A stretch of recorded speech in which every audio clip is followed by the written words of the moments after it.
Bienvenidos a un estudio más que estamos haciendo con el libro de Habacuc. Hoy vamos a estudiar el capítulo 3 en esta serie que se llama Profetas Menores. Y el título general es Dios es justo, pero parece injusto.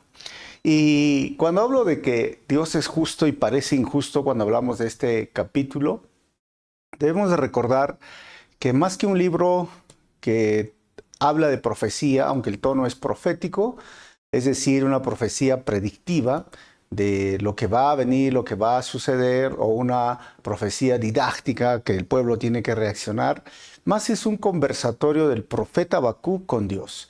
Es como el profeta cuestiona a Dios por qué actúa de esta forma, por qué permite la injusticia que había en ese tiempo con Joacín, que era el rey, y por qué Dios no hace algo. Entonces Dios le responde en el capítulo 2 y la respuesta genera más crisis, más problemas, más confusión en el profeta.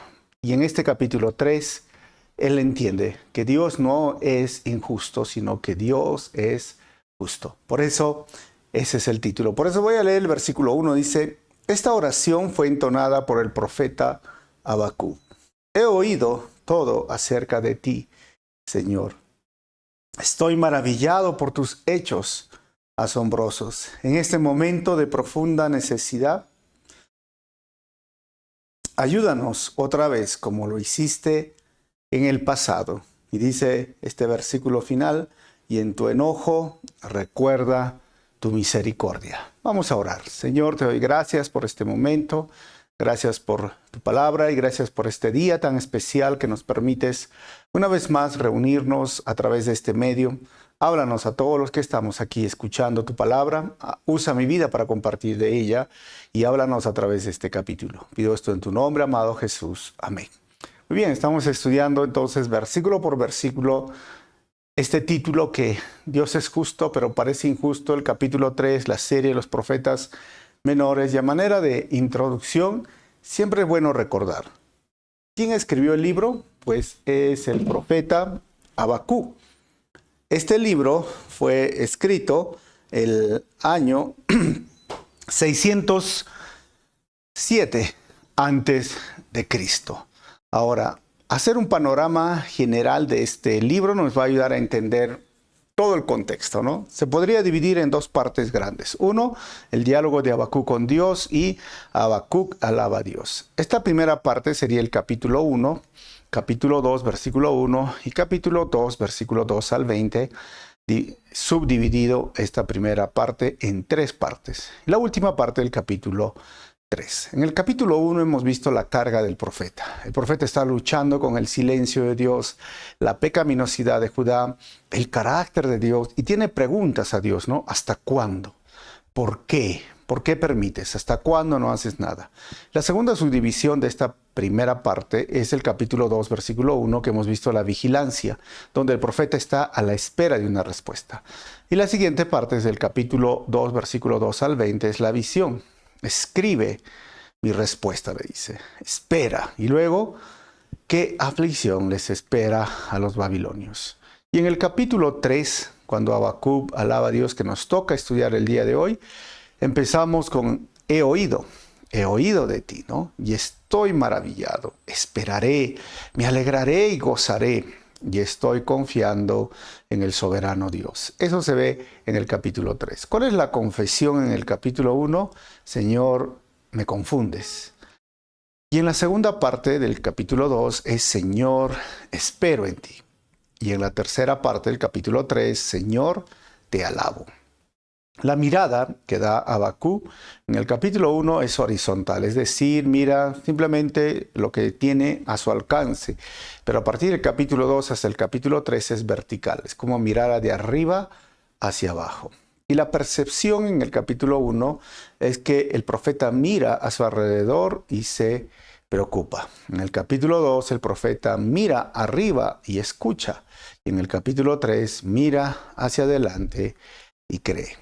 Y el tema general entonces es que Habacuc lucha con Dios acerca de sus caminos indescifrables y luego su fe es fortalecido. Y el versículo clave está en Habacuc capítulo 2, versículo 4, capítulo 3, versículo 17 al 19. ¿Cómo vemos a Cristo en Habacuc? El que ha sido justificado por medio de Cristo vivirá por su fe o por su fidelidad a Dios, que hemos visto en el capítulo 2, versículo 4. Y sobre todo cuando Cristo venga otra vez, como dice Habacuc, así como las aguas cubren el mar, la tierra se llenará del conocimiento de la gloria del Señor. Capítulo 2, versículo 14. Este libro, como tiene su nombre, Habacuc, significa el que abraza. Y el profeta termina abrazando a Dios, aunque no entiende exactamente qué está haciendo Dios. Pero en el capítulo 2 nos hemos quedado que Dios le da la visión, que tiene que escribirlo en tablillas para que se acuerde siempre. Así que el bosquejo de este capítulo es sencillo, la oración de Habacuc. Versículo 1 al 2, la oración de Habacuc aceptando el juicio de Dios. Del 3 al 15, la oración de Habacuc presagiando el juicio de Dios. Y el versículo 16 al 19, la oración de Habacuc confiando en las promesas del juicio justo de Dios. ¿Okay? Entonces, esta introducción nos ha ido a entender qué ha estado conversando el profeta. ¿Cuál es la situación? La injusticia, la inmoralidad, la idolatría, el abuso de poder, el abuso de las autoridades, tanto políticas y religiosas, la humillación al pobre, al desvalido. O sea, este profeta reclama y pregunta a Dios, ¿cuándo vas a hacer algo? Dios dice, sí voy a hacer, voy a juzgar, pero voy a juzgar con los babilonios o los caldeos. Y esto, como les dije en el capítulo 2, el profeta se preocupa porque ¿cómo vas a juzgar a Dios? Dios le dice a Dios, ¿cómo vas a juzgar a Dios? Por lo menos en Judá hay algunos que sí están acercándose de forma transparente, real, a través de los sacrificios, a través de cumplir la ley, a través de vivir una vida justa. Y van a venir estos babilonios y cruelmente los van a conquistar, van a matar a ellos. Ellos no van a hacer diferencia entre justos e injustos. Ellos van a venir y destruir y quemar las casas. Y hasta quemaron el templo, llevaron los tesoros del templo. Estamos hablando de Nabucodonosor. Y el Señor le dice, sí, pero también a esa nación va a ser usada para el juicio, pero va a ser juzgada más adelante. Así que ahí es donde entra este capítulo 3. Recuerden que es un libro que empieza con muchas interrogantes válidas. ¿Por qué? ¿Por qué? ¿Para qué? No entiendo hasta cuándo, pero van a terminar con estos signos de admiración. Y esas preguntas son válidas para nosotros, ¿no? Cuando nosotros muchas veces nos hemos preguntado, ¿por qué? ¿Por qué tanta maldad? ¿Por qué tanta injusticia? ¿Por qué tanto dolor? ¿Por qué tanta violencia? Cada vez que vemos los noticieros, por ejemplo, esta semana han asesinado a tal persona, han hecho un atentado a tal persona, hay problemas de abuso para niños y niñas, hay mujeres que están siendo maltratadas, la justicia parece que no funciona y vemos también cómo las personas de forma pecaminosa, cruel, con coima, con corrupción, están teniendo más dinero y muchas personas en pobreza y a veces con trabajos honestos, cada vez más humillados. O sea, las mismas preguntas nos hacemos nosotros, pero vamos a ver las respuestas y vamos a ver ahora la admiración del profeta. Así que la primera parte de este bosquejo es del 1 al 2, la adoración de Habacuc aceptando el juicio de Dios. Versículo 1.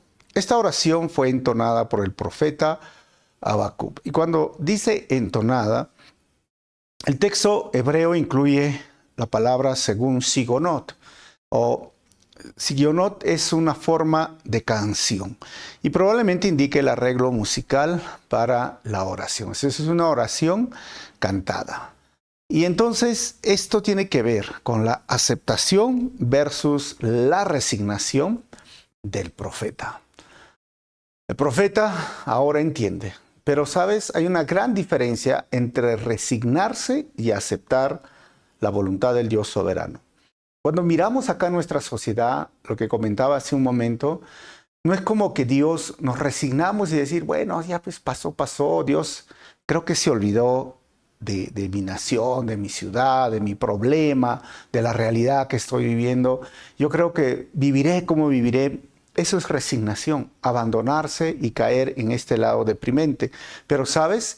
El profeta acepta que Dios tiene un plan en medio de lo que está sucediendo y puede usar los eventos terribles o a una nación injusta o simplemente un pueblo malo, perverso, para sus propósitos. O sea, eso es el tema de la soberanía de Dios. Es como mirar, como siempre decía, ¿no? O sea, es como el profeta lo sienta a Dios y lo cuestiona. Pero ahora es como Dios se pone de pie, como el Padre que es, y ahora le dice, mira, esto va a pasar, esto va a suceder.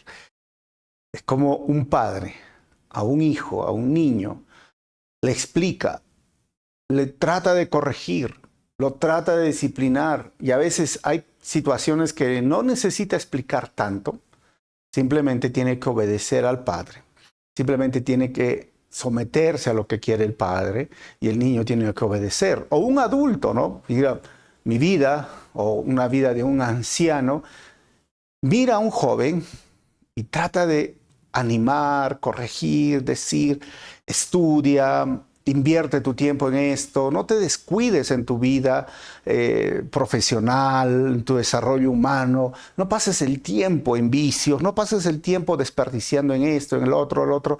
Y el joven es como que, pero pensaría así, ¿no? Como el niño, pero ¿por qué?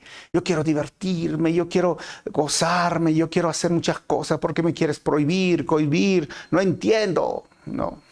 O simplemente sabes que corre a las Fuerzas Armadas, prepárate para que puedas desarrollar carácter, temperamento, disciplina. Y no quiero. Pero hay un propósito al final de esto. Hay una razón. El tiempo va a pasar. Y lo triste es que aquellas personas que no obedecen, que no escuchan, pasa el tiempo y luego dicen, ¿cómo quisiera regresar a ser joven? ¿Cómo quisiera regresar a años anteriores y obedecer y escuchar? Pero sabes, a veces es demasiado tarde. Así que el profeta acepta, y ese es el punto, aceptar, obedecer, aceptar la voluntad de Dios, entendiendo y conociendo que Él es el Todopoderoso, que Él tiene el todo conocimiento, que Él es sabio y que sus propósitos son mejores que los nuestros y sus caminos son diferentes a los nuestros. Así que el versículo 2 dice ahora, entonces, miren, he oído todo acerca de ti, Señor. Estoy maravillado por tus hechos asombrosos. En este momento de profunda necesidad, dice el profeta, ayúdanos otra vez. Miren, hermanos, ayúdanos otra vez como lo hiciste en el pasado.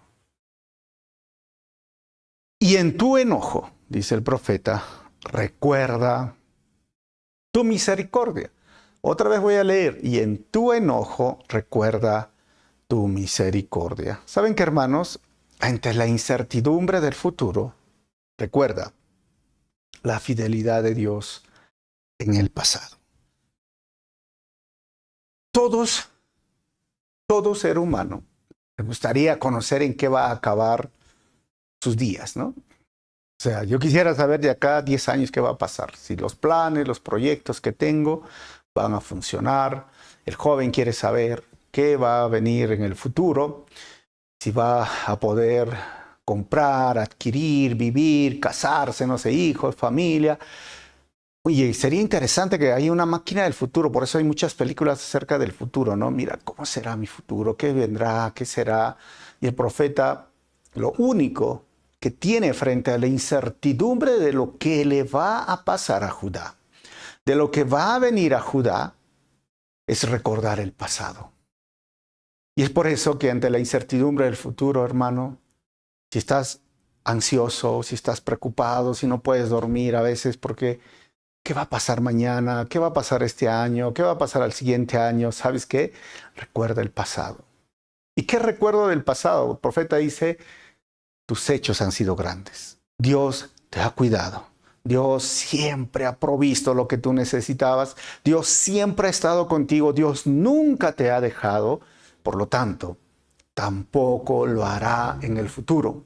tampoco dejará de proveerte en el futuro, tampoco dejará de guiarte en el futuro. Por eso, ante la incertidumbre, la ansiedad, la preocupación del futuro, recuerda la fidelidad de Dios en el pasado. Ahora el profeta nos habla y dice, y en tu enojo, este versículo es interesante, recuerda tu misericordia.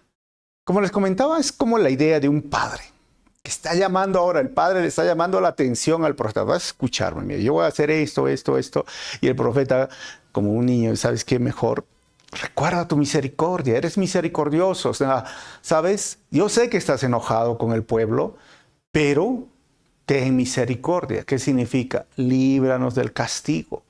Romanos capítulo 11, versículo 33 al 34 dice, qué grande es la riqueza, la sabiduría, el conocimiento de Dios. Es realmente imposible para nosotros entender sus decisiones y sus caminos, pues ¿quién puede conocer los pensamientos del Señor? ¿Quién sabe lo suficiente para aconsejarlo? O sea, Dios conoce, Dios sabe. Y es más, ya más adelante, Nabucodonosor se enalteció. Él quizás Habacuc no vio, pero en capítulo 4 de Daniel, Nabucodonosor se enalteció, dijo yo he logrado, cuando era Dios quien estaba en su soberanía permitiendo que los babilónicos crezcan. Y ¿sabes qué? Se convirtió en una bestia de campo. Comió hierba por 7 años. Y Daniel 4:35 termina cuando pasan los 7 años de Nabucodonosor y dice, todos los hombres de la tierra no son nada comparados con él, dice Nabucodonosor. Él hace lo que quiere entre los ángeles del cielo y entre la gente de la tierra. Nadie puede detenerlo ni decirle, ¿por qué haces estas cosas? O sea, esto es algo que nos debe de hacer recordar que Dios tiene un plan, que Dios es soberano, que Dios conoce el futuro, que Dios sabe exactamente lo que tú necesitas, aunque caprichosamente muchas veces nosotros queremos torcer la voluntad de Dios, queremos que Dios haga nuestra voluntad hasta el momento que podamos entender, Señor, tu voluntad sea hecha. Por eso el profeta entiende, por eso acepta y dice, Señor, ahora sé. Hay un plan. Tú vas a castigar a esa nación como igual castigó a Nabucodonosor, volviéndolo como una bestia y a toda la nación al final. Pero sabes, entonces, solamente ten misericordia. O sea, que tu juicio no sea tan severo. Por eso que en el capítulo anterior decía, sí, pero sabes, el justo vivirá por la fe. Entonces, hermanos, cuando miramos esto debemos de recordar esta característica de Dios, que la misericordia de Dios es un bálsamo al miedo. En algún momento tú dices, Señor, pequé, Señor, hice algo malo, Señor, no sé. Recuerda, la misericordia de Dios es un bálsamo al miedo. Versículos 3 al 15, la oración de Habacuc, presagiando el juicio de Dios. Versículo 3 dice, veo a Dios entonces, dice el profeta, cruzando el desierto de Edom. El santo viene desde el monte Parán. Su brillante esplendor llena los cielos y la tierra se llena de su alabanza. Versículo 4, su llegada es tan radiante como la salida del sol. Rayos de luz salen de sus manos donde se esconde su imponente poder. 5, la pestilencia marcha delante de él. La plaga lo sigue de cerca. 6, cuando él se detiene, la tierra se estremece. Cuando mira, las naciones tiemblan. Él derrumba las montañas perpetuas y arrasa las antiguas colinas. Él es el Eterno. Él es el Eterno. En medio de toda esta situación, como que Dios cambia la figura, ahora es el Padre explicando, hablando al Hijo. ¿Sabes qué, hermano? Recuerda esta idea. Es como el Padre disciplinando, el Padre hablando del futuro, el Padre hablando de las promesas que hizo, y el Hijo lo único que le toca, ¿sabes qué es? Confiar. Confiar. Saber. Es como muchas veces, tú no sé qué edad tengas, recuerdo mucho las enseñanzas de mi papá, me decía, no hagas esto. Si vas a hacer esto, yo decía, y si tú haces esto, va a venir esto. O sea, promesas. Es como, te pongo un ejemplo, ¿no? Es como si alguna vez, no sé cómo ha sido en tu crianza, ¿no? Pero te dice, mira, si tú haces este trabajo, o si a veces los padres decían, mira, si te sacas una buena nota en este examen, voy a comprarte el celular, sería ahora, ¿no? En ese tiempo jugábamos con la bicicleta, los carros, y te decía, te voy a comprar tu carrito que tanto quieres. Y ¿sabes qué? Yo confío en las promesas. Me vas a comprar. Entonces me esfuerzo, trabajo, me sacrifico, hago lo que sea, yo sé. Ahora, en mi mente, yo confío en que Él va a cumplir, en que Él me va a dar. Yo confío, o sea, no he visto, pero yo sé que Él lo va a hacer. Igual es el profeta. No sabe lo que va a suceder. En tu enojo ten misericordia. O sea, el profeta pensaba que los iba a destruir a todo Judá. No, pero Dios dijo, va a haber un remanente. Van a regresar otra vez. Van a ser, sí, 70 años cautivos, pero van a tener que regresar y luego van a crecer como pueblo. Y luego va a venir el Salvador y luego van a crecer, hermanos. O sea, Dios tiene un plan. Y muchas veces lo que tenemos que hacer es confiar en las promesas. Como un niño confía en las promesas de su Padre, así nosotros tenemos que aprender a confiar en las promesas para nuestras vidas. Sabes, hermano, nuestras vidas están seguras en las manos de Dios. Él sabe el día que vamos a partir de este mundo. Él sabe cómo vamos a ser usados en su reino, en la extensión de su reino. Simplemente debemos dejarnos guiar por Él. Así que no te preocupes, no te quites el sueño. No estés tan ansioso como será, qué será, no será, vendrá, no vendrá, tendré, no tendré. Jesús muchas veces lo dijo, hermanos. Mira las aves del campo. ¿Acaso están preocupados que voy a comer mañana? Ellos salen y comen. Mira los lirios del campo. ¿Sabes qué voy a vestir? ¿No voy a vestir? Ni Salomón se vistió así. ¿Cuánto más? ¿Cuánto más? Dijo Jesús. Nuestro Padre sabe las cosas o aquello que necesitamos. Nuestro Padre tiene contados los cabellos de nuestra cabeza. ¿Cuánto más? El Padre se preocupa, nos cuida, nos ayuda. Por eso busca primeramente el reino de los cielos y lo demás será añadido. Hermano, recuerda muy bien, la crisis al final revela el tipo de fe del justo. La crisis revela el tipo de fe del justo. No era que el profeta se desesperó y dijo, no, Señor, ya hasta acá nomás. No, en medio de la situación, porque iba a venir una situación difícil, hermano. Los babilonios fueron crueles, pero él confiaba, porque el justo por la fe vivirá. Mira las circunstancias que vivimos a nuestro alrededor, mira la injusticia, mira la inmoralidad, mira los problemas, mira lo que está pasando en los noticieros, ¿sabes qué? Pero la crisis revela el tipo de fe del justo. Tu fe es genuina, entonces persevera, permanece, agradece, confía en el Señor. Ahora, el versículo 7 dice, veo al pueblo de Cusán en angustia y a la nación de Madián temblando de temor. Versículo 8. ¿Estabas enojado, Señor, cuando golpeaste los ríos y dividiste el mar? ¿Estabas disgustado con ellos? No, enviabas tus carros de salvación. Versículo 9. Blandiste tu arco y tu aljaba de flechas, partiste la tierra con caudalosos ríos. 10. Las montañas observaron y temblaron, avanzaron las tempestuosas aguas, las profundidades del mar rugieron, levantando sus manos en sumisión. 11. El sol y la luna se detuvieron en el cielo cuando volaron sus radiantes flechas y brilló tu deslumbrante lanza. 12. Con enojo marchaste a través de la tierra y con furor pisoteaste las naciones. O sea, el profeta ve y miren, el versículo 13 dice, saliste a rescatar a tu pueblo elegido, a salvar a tus ungidos, aplastaste las cabezas de los perversos y descarnaste sus huesos de pies a cabeza. 14, con sus propias armas destruiste al jefe de los que se lanzaron como un torbellino, pensando que Israel sería presa fácil. 15. Pisoteaste el mar con tus caballos y las potentes aguas se amontonaron. Todo eso sucedió para todas esas naciones, pero Babilonia del 605 vino, destruyó, hermanos, Jerusalén. Por eso el Salmo 77, 10, 11 dice, yo digo, este es mi destino.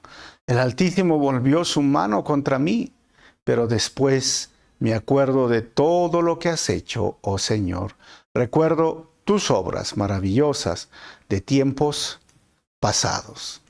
O sea, está este momento donde el profeta visualiza, ve el juicio, ve lo que está pasando con las naciones, ve lo que va a pasar con Babilonia y en el futuro cómo los va a destruir, pero ellos destruyeron primero. Al final dice, sí, pensé como el salmista que te habías ido, pero estabas aquí, estabas para salvarme, trajiste salvación a tu pueblo. Y eso es lo que pasó, hermanos. Babilonia, el año 536, fue conquistado por los medopersas y, ¿sabes? Ciro dijo, es tiempo de regresar a Jerusalén. Todo estaba dentro del plan y el propósito de Dios. Así que para la próxima vez, recuerda, muchas veces la vida no es justa ni aún para el justo. Y esto es algo que tienes que entender. Muchas veces la vida no es justa ni aún para el justo, porque justos e injustos iban a caer bajo los brazos, las armas, bajo esta crueldad de los babilonios, incluyendo Daniel, Sadrach, Mesach y Abednego, Ezequiel. Varios fueron llevados cautivos, muchas personas, porque Daniel fue un hombre justo. Cuando él llegó a Babilonia, él decidió no contaminarse con la comida del rey. Dios tenía un plan para que Babilonia, o mejor dicho, Daniel llegara a Babilonia y él llegara a ser uno, casi el segundo del rey. Eso lo hemos visto en el libro de Daniel. Pero todo eso es porque él, siendo un adolescente, fue llevado, arrastrado por los babilonios. Por eso muchas veces la vida no es justa, aún para el justo. Pase lo que pase. Estemos en cualquier circunstancia, hermanos. Recuerda esto. El Señor estará siempre a nuestro lado. Ahora, la última parte de este capítulo, versículo 16 al 19, la oración de Habacuc, confiando en las promesas del juicio justo de Dios. Versículo 16 dice, al oír esto, me estremecí por dentro. Mis labios temblaron de miedo. Se me doblaron las piernas. Caí, dice el profeta, y temblé de terror. Esperaré en silencio el día venidero, cuando la catástrofe golpee al pueblo invasor. O sea, todo lo que ve el profeta ahora, dice, wow, o sea, tú vas a tratarlos a ellos. Él no vio, quizás no sabemos, no nos dice la Biblia, cómo Nabucodonosor quedó 7 años como bestia viviendo en el campo. ¿Cómo es que luego de unos años Dios iba a tratar a Babilonia? O sea, pero él decía, wow, ve un poco, ve, sé lo que harás, partirás el río, hablarás, destruirás. O sea, tú vas a disciplinar también a este pueblo sangriento. Por lo tanto, me llené de terror, caí, dije, ¿sabes qué? Entonces esperaré. Esperaré. Y ahí el final, hermanos, es que cuando no entiendo el por qué suceden las cosas, debo de recurrir a lo que sí entiendo de Dios. ¿Y qué entiendo de Dios? Dios es justo, Dios es soberano, Dios es sabio, Dios tiene el plan maravilloso en su propósito divino, y a pesar de las circunstancias difíciles, estamos dentro de su plan. Y es por eso que él termina alabando a Dios en el versículo 17. Dice, ¿sabes? Este versículo famoso, y aunque las higueras no florezcan, y no haya uvas en las vides, y aunque se pierda la cosecha del olivo y los campos queden vacíos y no den fruto, aunque los rebaños mueran en los campos y los establos estén vacíos. Hermanos, los higos eran el orgullo de Israel. ¿Y sabes qué? Quedaron secos, quedaron cíos, la uva, las vides, que traían el vino, la alegría, la felicidad en las fiestas, en las bodas, en todo momento, quedaron destruidos, quedaron, hermanos, secos. El olivo que traía el aceite para ellos, para hacer el pan o para hacer el incienso, para hacer los sacrificios, hermanos, todos esos olivos quedaron secos. ¿Por qué? Porque Babilonia arrasó. Babilonia echó sal al campo de Israel para que no produzca ni las vides, ni los higos, ni los olivos.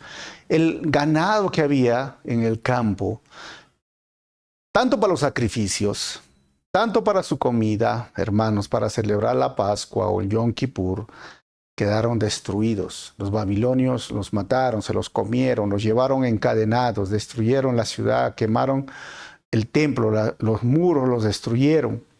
Vinieron con muchos caballos y terminaron destruyendo y dejando en nada a la ciudad. La tierra quedó seca. Y esto es lo que dice el profeta. Aunque suceda eso, miren, dice el versículo 18, y aún así me alegraré en el Señor, me gozaré en el Dios de mi salvación.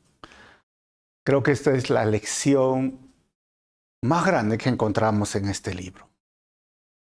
Si lo pondríamos el día de hoy, en nuestro contexto, yo te preguntaría, y me pregunto a mí, como me he preguntado muchas veces, ante el dolor, la injusticia, aun cuando mi mamá partió, si Dios no responde tu oración, para que tu madre sea sanada, y aún así lo alabarás al Señor, si aún no tienes trabajo, un trabajo que tú has querido, aún así alabarás al Señor, aunque tus planes no prosperen, aún así seguirás alabando al Señor, aunque, ¿sabes qué?, te abandonen. Seguirás alabando al Señor, aunque te decepcionen, aunque te traicionen, aunque tengas una enfermedad terminal, aunque venga la pobreza y aunque te roben o pierdas todo, ¿aún seguirás alabando al Señor? El profeta dijo, aunque haya desierto, aún en medio de esto, alabaré al Señor, porque Él, hermanos, tiene para nosotros promesas mucho más allá de esta vida. Nosotros no caminamos, hermanos, por vista, caminamos en fe, sabiendo que nosotros estamos de paso en este mundo y el éxito para el cristiano no es ser acá próspero o tener una salud increíble, no, es llegar al cielo, llegar a casa, llegar a esas habitaciones donde el Señor nos prepara. El éxito es que un día el Señor te diga, buen siervo fiel, entra al gozo de tu Señor. Así que, hermanos, la fe genuina, no depende de las circunstancias externas, sino de una relación profunda, basada en la confianza de las promesas de Dios. Eso es lo que tienes que entender. Yo también he sufrido, como dije, hablando de la pérdida de mi mamá, mi papá, he orado, he pedido por su enfermedad. Me han robado, 2 veces han robado mi casa. Me han robado, me han asaltado, me han estafado, me han engañado. He perdido, he trabajado, no me han pagado. He querido hacer un plan, no me salió. O sea, la vida es así. La vida muchas veces, como les dije hace un momento, no es justa, ni aún para el justo. La vida no siempre resulta como tú piensas. Los jóvenes a veces piensan, ¿no? Yo estoy acá, y acá, a 10 años ya estoy, en la gloria. Los seres humanos a veces fantaseamos. Creemos que es de un punto A a un punto B, cuando la vida, hermanos, sube, baja, sube, baja, sube, baja, sube, baja.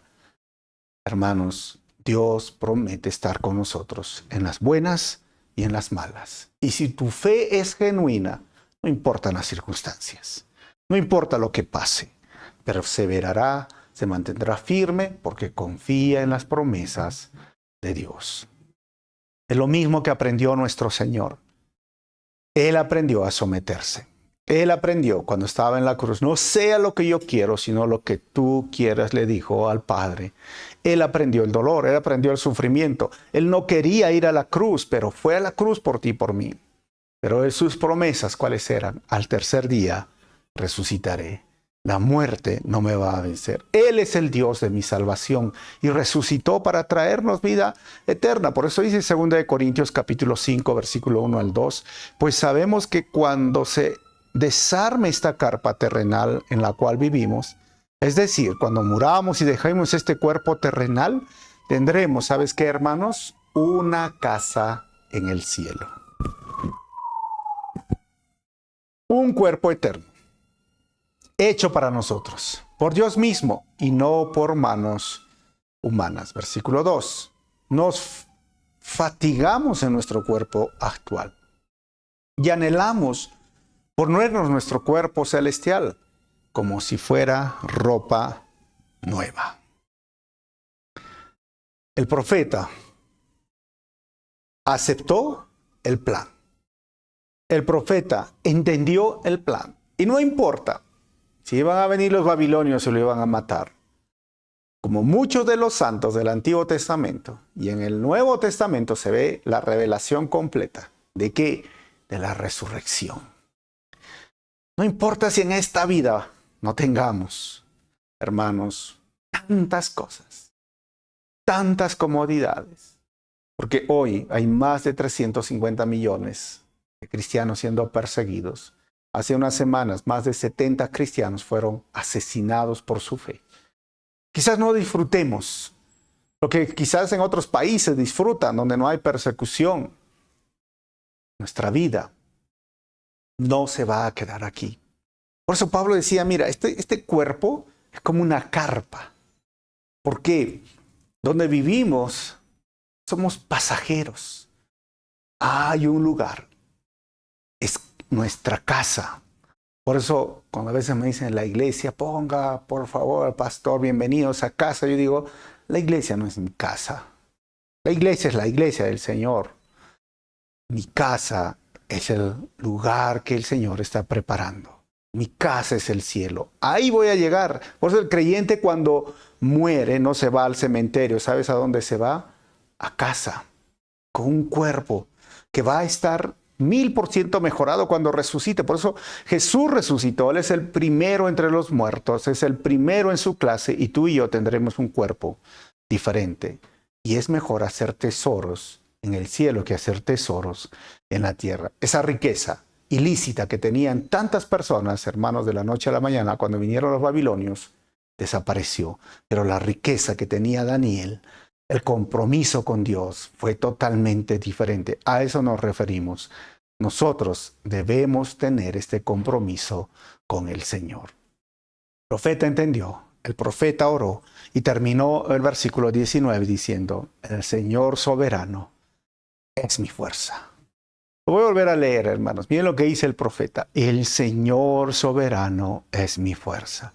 Él me da pie firme como el venado, capaz de pisar sobre las alturas. Hebreos 10:38 dice, mis justos vivirán por la fe, pero no me complaceré con nadie que se aleje. Hermanos, la única forma de que el profeta se sentía así, ya, mira como el venado, no importa, venga lo que venga. Es como decir, correré, ya la tierra está seca, ya no hay fruta, ya no hay ganado, ya está todo. La única forma que una persona encuentre gozo, alegría en medio de la aflicción, en medio de la crisis, en medio de los problemas, es cuando entiende que Dios es soberano.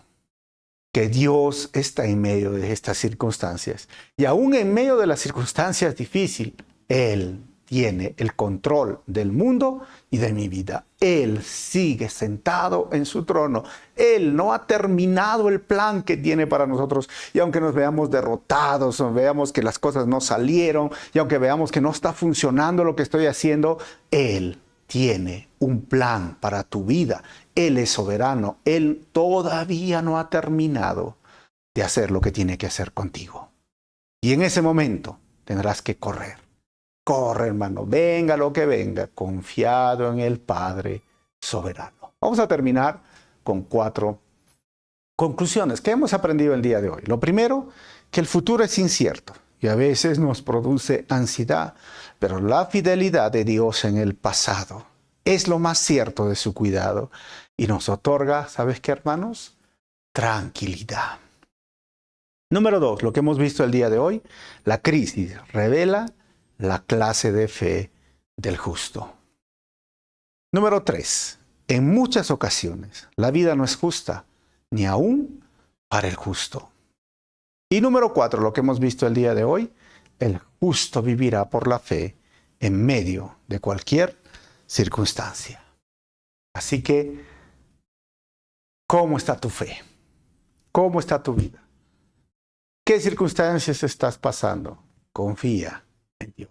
Vamos a orar. Señor, te doy gracias por este estudio. Gracias por este libro. Gracias por este último capítulo que nos haces entender, Señor, que cuando te cuestionamos, que cuando te preguntamos el por qué y hasta cuándo, al final, entendiendo que tú eres soberano, terminaremos admirándote, Señor, que tus propósitos, que tus caminos son mayores que nuestros caminos y que nuestra vida está más que segura en tus manos y que nuestro futuro está más que seguro en tus manos y que tú tienes, Señor, el día final para nuestras vidas, pero el justo vivirá por la fe, que no es el final, Señor, de nuestra vida aquí en el mundo cuando vamos a morir o partir, sino es el principio de nuestra glorificación. Es el momento en el cual nosotros alcanzaremos esta parte tan importante de la salvación. Pablo decía, el morir es ganancia y el éxito para cada uno de nosotros es morir en fe, en fidelidad y en perseverancia, porque el justo vivirá por la fe. No importa lo que pasemos, no importa que el mundo se vuelva peor, no importa lo que esté sucediendo a nuestro alrededor, no importa, Señor, si a veces la vida es injusta para nosotros. Contra todo eso, nuestra fe no decaiga, nuestra fe sea firme, pase lo que pase. Ayúdanos, Señor, a ser firmes. En tu nombre, Jesús, pedimos esto. Amén. Si el mensaje ha sido bendición, no te olvides ponerle un like, deja tus comentarios, comparte por las redes sociales y cuál de las 4 conclusiones te gustó más. Nos vemos en el siguiente libro.